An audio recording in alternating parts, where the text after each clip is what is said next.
ನಮಸ್ಕಾರ ವೀಕ್ಷಕರೇ, ಮಹಿಳೆಯರ ಅಚ್ಚುಮೆಚ್ಚಿನ ಕಾರ್ಯಕ್ರಮ ಸುಹಾಸಿನಿಗೆ ಸ್ವಾಗತ. ನಾನು ಸೌಮ್ಯ. ಪ್ರತಿಯೊಂದು ಮಹಿಳೆಗೂ ತಾನು ತಾಯಿ ಆಗಬೇಕು ಅನ್ನೋ ಬಯಕೆ ಇರುತ್ತೆ. ಅದು ಆಕೆಯ ಜೀವನದ ಹೆಬ್ಬಯಕೆ ಆಗಿರುತ್ತೆ. ತಾಯ್ತನದ ಸುಮಧುರ ಕ್ಷಣಗಳನ್ನು ಅನುಭವಿಸೋದಕ್ಕೆ ಕಾಯ್ತಾ ಇರ್ತಾಳೆ. ಆದರೆ ಎಷ್ಟೋ ಮಹಿಳೆಯರ ಬಾಳಲ್ಲಿ ಅದು ಸಾಧ್ಯ ಆಗಿರೋದಿಲ್ಲ. ಬಂಜಿತನ ಅನ್ನೋ ಸಮಸ್ಯೆ ಅವರನ್ನ ಕಾಡ್ತಾ ಇರುತ್ತೆ.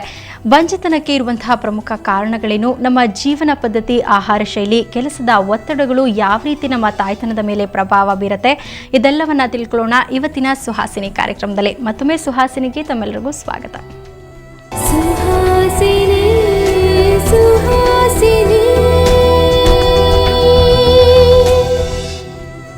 ಬಂಜಿತನದ ಬಗ್ಗೆ ಮಾತಾಡೋದಕ್ಕೆ ಈಗ ನಮ್ಮ ಜೊತೆ ಇದ್ದಾರೆ ಅಂತಾರಾಷ್ಟ್ರೀಯ ಖ್ಯಾತಿಯ ಗರ್ಭಧಾರಣ ತಜ್ಞರಾದಂತಹ ಮತ್ತು ಮೈಸೂರಿನ ಮಿಡಿವೇವ್ ಪ್ರಣಾಳ ಶಿಶು ಮತ್ತು ಗರ್ಭಧಾರಣ ಸಂಶೋಧನಾ ಆಸ್ಪತ್ರೆಯ ನಿರ್ದೇಶಕರಾದಂತಹ ಡಾಕ್ಟರ್ ಸಿ ಶರತ್ ಕುಮಾರ್ ಅವರು. ಡಾಕ್ಟರ್, ತಮಗೆ ಕಾರ್ಯಕ್ರಮಕ್ಕೆ ಸ್ವಾಗತ. ನಮಸ್ಕಾರ ಸೌಮ್ಯರವರೇ. ಸುವರ್ಣ ನ್ಯೂಸ್ನ ಸುಹಾಸಿನಿ ಕಾರ್ಯಕ್ರಮದ ಎಲ್ಲ ವೀಕ್ಷಕರಿಗೂ ನಮಸ್ಕಾರಗಳು. ಡಾಕ್ಟರ್, ಪ್ರತಿಯೊಂದು ಮಹಿಳೆಗೂ ತಾಯಿ ಆಗಬೇಕು ಅನ್ನೋ ಕನಸು ಎಲ್ರಿಗೂ ಕೂಡ ಇದ್ದೇ ಇರುತ್ತೆ. ಆದರೆ ಎಷ್ಟೋ ಜನಕ್ಕೆ ಈ ಒಂದು ಏನಂದರೆ ಸಾಕಷ್ಟು ಸಮಸ್ಯೆಗಳಿಂದಾಗಿ ಆಕೆ ತಾಯಿ ಆಗೋದಕ್ಕೆ ಆಗೋದಿಲ್ಲ. ಪ್ರಮುಖವಾಗಿ ಈ ಒಂದು ಬಂಜಿತನಕ್ಕೆ ಯಾವೆಲ್ಲ ಕಾರಣಗಳಿದೆ? ಬಹಳ ಒಳ್ಳೆಯ ಪ್ರಶ್ನೆ ಕೇಳಿದ್ರಿ ಸೌಮ್ಯರವರೇ. ಒಂದು ಅಂಕಿಅಂಶದ ಪ್ರಕಾರ ಮದುವೆಯಾದ ದಂಪತಿಗಳಲ್ಲಿ 15% ದಂಪತಿಗಳು ಕೇವಲ 1 ವರ್ಷ ಅಥವಾ 2 ವರ್ಷದಲ್ಲಿ ಮಕ್ಕಳನ್ನು ಪಡೆಯೋದಕ್ಕೆ ಸಾಧ್ಯ ಆಗೋದಿಲ್ಲ.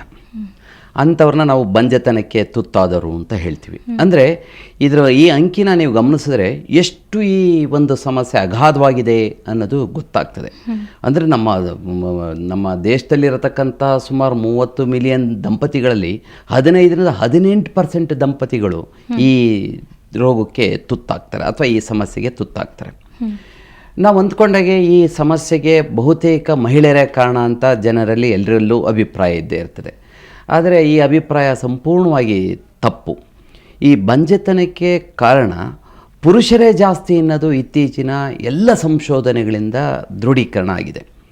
ಮದುವೆಯಾದ ದಂಪತಿಗಳಲ್ಲಿ ನಾವು ಏನಕ್ಕೆ, ಯಾವ ಕಾರಣದಿಂದ ಈ ಬಂಜೆತನಕ್ಕೆ ತುತ್ತಾಗಿದ್ದಾರೆ ಅನ್ನೋದನ್ನು ನಾವು ವಿಶ್ಲೇಷಣೆ ಮಾಡಿ ನೋಡಿದಾಗ ಪುರುಷರ ಒಂದು ಪ್ರಮಾಣ 50-60% ಪುರುಷರಿಂದನೇ ಈ ಬಂಜೆತನಕ್ಕೆ ಕಾರಣ ಅನ್ನೋದು ಗೊತ್ತಾಗಿದೆ. ಮಹಿಳೆಯರ ಕಾರಣ ಕೇವಲ 30-40%. ಹಾಗಾಗಿ ಇದು ಸಮಸ್ಯೆ ಎದ್ದು ಕಾಣಿಸೋದು ಸ್ತ್ರೀಯರಲ್ಲಾದರೂ ಸಹ ಅದಕ್ಕೆ ಕಾರಣಕರ್ತ ಹಿಂದೆ ಇರೋದು ಪುರುಷ ಅನ್ನೋದು ಬಹಳ ಮುಖ್ಯವಾದ ಒಂದು ಅಂಶ. ಖಂಡಿತವಾಗ್ಲೂ. ಯಾಕಂದ್ರೆ ಸಾಕಷ್ಟು ಮೂಢನಂಬಿಕೆಗಳಿದೆ. ತಾಯಿ ಆಗ್ಲಿಲ್ಲ ಅಂದ್ರೂ ಮಹಿಳೆನೇ ಅವಳೇ ಕಾರಣ ಅಂತ. ಹಾಗೆ ಈ ಒಂದು ಬಂಜಿತನ ಅನ್ನೋದು ವಂಶ ಪಾರಂಪರಿಕವಾಗಿ ಬರುವಂತಹ ಸಮಸ್ಯೆ ಅನ್ನೋ ಒಂದು ನಂಬಿಕೆ ಕೂಡ ಸಾಕಷ್ಟು ಜನರಲ್ಲಿದೆ. ಹಾಗಾದ್ರೆ ಈ ಸಮಸ್ಯೆ ವಂಶ ಪಾರಂಪರ್ಯವಾಗಿ ಬರತ್ತಾ? ಒಳ್ಳೆಯ ಪ್ರಶ್ನೆ ಕೇಳಿದ್ರಿ ಸೌಮ್ಯರವರೇ. ಇದು ವಂಶ ಪಾರಂಪರ್ಯವಾಗಿ ಬರೋ ಸಾಧ್ಯತೆ ಬಹಳ ಕಡಿಮೆ. ಅದು ಒಂದು ಈ ಜೆನೆಟಿಕ್ ಪ್ರಾಬ್ಲಮ್ ಸ್ವಲ್ಪ ಇರಬಹುದು. ಆದರೆ ಬಹುತೇಕ ಕಾರಣಗಳು ಈ ಮಹಿಳೆಯರಲ್ಲಿ ಗರ್ಭಕೋಶದಲ್ಲಿ ಉಂಟಾಗತಕ್ಕಂತಹ ತೊಂದರೆಗಳು, ಅಂಡನಳಿಕೆಗಳಲ್ಲಿ ಆಗತಕ್ಕಂತಹ ತೊಂದರೆಗಳು, ಅಂದರೆ ಅಂಡನಳಿಕೆಗಳು ಮುಚ್ಚಿ ಹೋಗೋದು, ಗರ್ಭಕೋಶದಲ್ಲಿ ಗೆಡ್ಡೆ, ಗಂಟು, ದುರ್ಮಾಂಸಗಳು ಕಂಡುಬರ್ಬೋದು. ಮತ್ತು ಮೂರನೇದಂದರೆ ಅಂಡಾಶಯಗಳಲ್ಲಿ ತೊಂದರೆಗಳು. ಅಂಡಾಶಯಗಳಲ್ಲಿ ಗೆಡ್ಡೆ, ಗಂಟು, ದುರ್ಮಾಂಸಗಳು ಮತ್ತು ಪಾಲಿಸಿಸ್ಟಿಕ್ ಓವೇರಿಯನ್ ಡಿಸೀಸ್, ಅಂಡಾಶಯದಲ್ಲಿ ಕಂಡುಬರತಕ್ಕಂತಹ ನೀರ್ಗಂಟುಗಳು ಪ್ರಮುಖವಾದ ಕಾರಣಗಳು. ಇನ್ನು 4ನೇ ಕಾರಣ ಅಂತ ಅಂದರೆ ಹಾರ್ಮೋನ್ಗಳಲ್ಲಿ, ಚೋದನಿಕ ವಸ್ತುಗಳಲ್ಲಿ ಮಾರ್ಪಾಡಾಗೋದು ಅಥವಾ ಏರ್ಪೇರ್ ಆಗೋದು. ಇನ್ನು 5ನೇ ಕಾರಣ ಅಂದರೆ ಜೆನೆಟಿಕ್ ಅಬ್ನಾರ್ಮಲಿಟೀಸ್, ವಂಶ ಪಾರಂಪರ್ಯವಾಗಿ ಬರತಕ್ಕಂಥದ್ದು. ಅದರ ಪ್ರಮಾಣ ಸ್ವಲ್ಪ ಕಡಿಮೆನೆ, ಅಂದರೆ 5-10% ಮಾತ್ರ ಈ ಜೆನೆಟಿಕ್ ಪ್ರಾಬ್ಲಮ್ ಅಥವಾ ವಂಶ ಪಾರಂಪರ್ಯವಾಗಿ ಕಂಡುಬರತಕ್ಕಂತಹ ತೊಂದರೆಗಳು.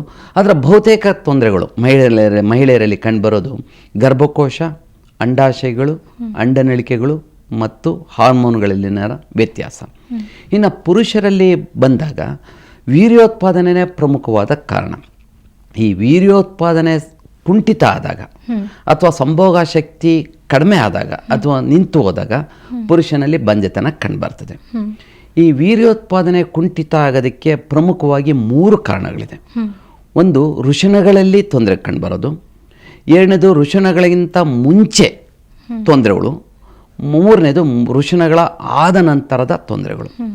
ವೃಷಣಗಳಲ್ಲಿ ತೊಂದರೆಗಳು ಅಂದರೆ ವೃಷಣಗಳಲ್ಲಿ ವೀರ್ಯೋತ್ಪಾದನೆ ಕುಂಠಿತ ಆಗೋದು, ವೃಷಣಗಳು ಬೆಳವಣಿಗೆ ಆಗದೆ ಹೋಗ್ಬೋದು, ಮತ್ತು ವೃಷಣಗಳು ಹೊಟ್ಟೆ ಒಳಗಡೆ ಉಳ್ಕೊಂಡು ಜಾರದೆ ಹೋಗ್ಬೋದು, ಅಥವಾ ವೃಷಣಗಳ ಸುತ್ತ ನೀರು ತುಂಬಿಕೊಂಡು ಹೈಡ್ರೋಸೀಲ್ ಅಂತ ಹೇಳ್ತೀವಿ ಅದಾಗೋದು, ಅಥವಾ ವೃಷಣಗಳ ಸುತ್ತ ಈ ರಕ್ತನಾಳಗಳು ಉಬ್ಬಿ ಹೋಗಿ ಅವುಗಳನ್ನ ಶಿರಗಳು ಅಂತ ಅಂತೀವಿ, ವ್ಯಾರಕೋಸೀಲ್ ಆಗೋದು.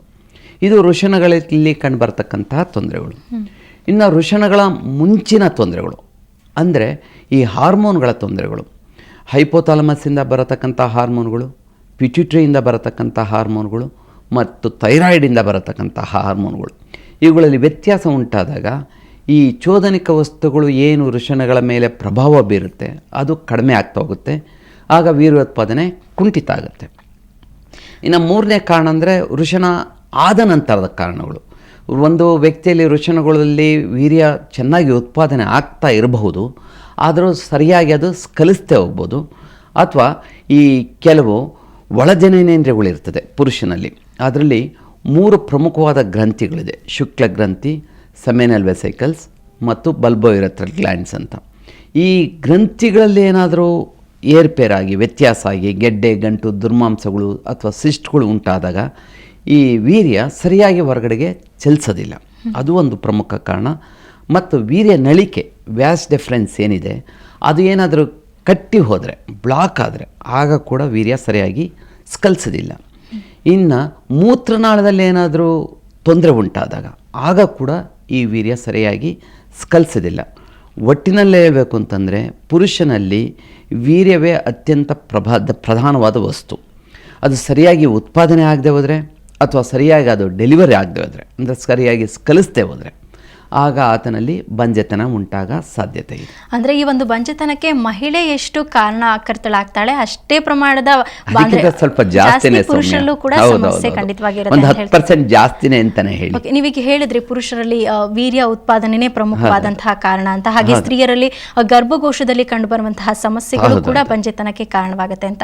ಈ ಎರಡೂ ಸಮಸ್ಯೆಗಳು ಬರೋದಕ್ಕೆ ಪ್ರಮುಖವಾಗಿ ಏನು ಕಾರಣಗಳಾಗಿರುತ್ತೆ? ಈ ಗರ್ಭಕೋಶದಲ್ಲಿ ಬೆಳವಣಿಗೆ ಕುಂಠಿತ ಆಗೋದಕ್ಕೆ ನಾನಾ ಕಾರಣಗಳಿದೆ. ಅದರಲ್ಲಿ ಗರ್ಭಕೋಶದಲ್ಲಿ ಬೆಳವಣಿಗೆ ದೋಷಗಳು ಉಂಟಾಗ್ತದೆ.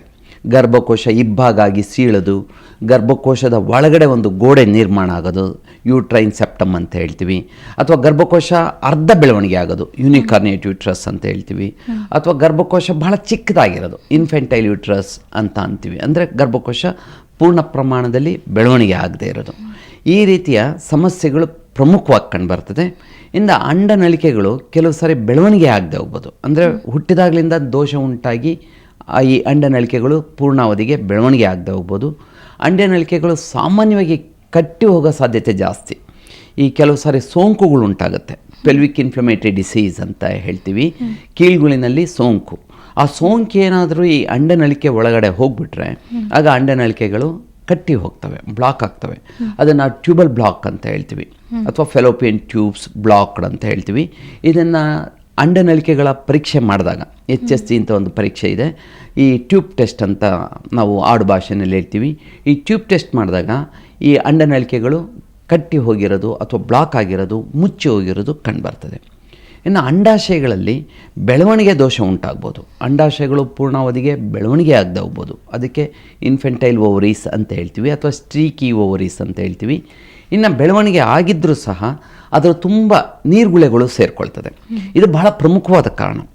ಈ 40% ಮಹಿಳೆಯರಲ್ಲಿ, ಈ ಬಂಜೆತನಕ್ಕೆ ತುತ್ತಾದ ಮಹಿಳೆಯರ ಬಗ್ಗೆ ಮಾತಾಡ್ತಾ ಇದ್ದೀನಿ, ಈ 40% ಮಹಿಳೆಯರಲ್ಲಿ ಈ ಅಂಡಾಶಯದಲ್ಲಿ ನೀರುಗುಳೆಗಳು ಸೇರಿಕೊಳ್ಳುತ್ತೆ.